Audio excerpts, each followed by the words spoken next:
মধ্যে কি কেউ হবে? প্রশ্ন বুঝতে পারছেন সবাই? ওই ব্যক্তি যুদ্ধ করছে কত মাস? 1000 মাস। কত মাস? আর বছরে কনভার্ট করলে 83 বছর 4 মাস আল্লাহর রাস্তায় লাগাতার জিহাদ করেছে। সাহাবায়ে কেরাম চিন্তা করতেছে, হায় হায়, আমরাই তো গড়ে বয়স পাই 60 থেকে 70 বছর, তো আমাদের মধ্যে কি কেউ ওই ব্যক্তির সমান নেককার হবে? সাহাবায়ে কেরামের এই প্রশ্নের জবাবে আল্লাহ সুবহানাহু ওয়া তাআলা সূরাতুল বদর নাযিল করেছেন। বলেন না সুবহানাল্লাহ। সাহাবায়ে কেরাম জিজ্ঞাসা করতেছেন, ইয়া রাসূলুল্লাহ, বনি ইসরাঈলের ওই ব্যক্তি 1000 মাস আল্লাহর রাস্তায় জিহাদ করেছে, আমরা কি কেউ তার মতো সওয়াবের মতো অধিকারী হতে পারবো?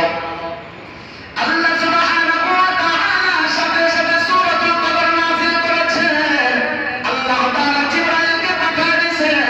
জিবরাইল আলাইহিস সালাতু ওয়াস সালাম আমার নবীর কাছে আসিয়া নবীকে বলে, ডাকিয়া, নবী আমার, আল্লাহ তাআলা আপনার উম্মতের জন্য একটা বরকতের রজনী দিয়েছেন।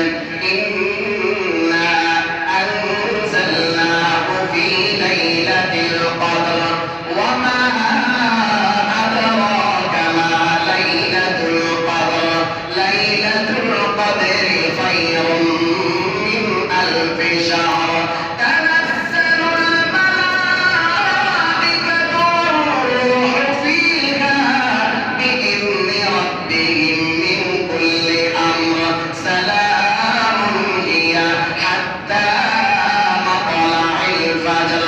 একটু আওয়াজ দিয়ে সুবহান করে চলে বলেন না আল্লাহু আকবার। জিবরাইল আলাইহিস সালাম আসিয়া আমার নবীকে ডাকতে, আমার নবী আমার শুনো, আল্লাহ সুবহানাহু ওয়া তাআলা কুরআনুল কারীমের 97 নম্বর একটা সূরা নাযিল করেছেন। আল্লাহ তাআলা বলেন, ইন্না আনজালনাহু ফি লাইলাতিল কদর। আল্লাহ তাআলা বলেন, নিশ্চয় আমি তাকে নাযিল করেছি, অর্থাৎ ইন্না আনজালনাল কুরআনা, আল্লাহ তাআলা কুরআনটাকে নাযিল করেছেন লাইলাতুল কদরের মধ্যে।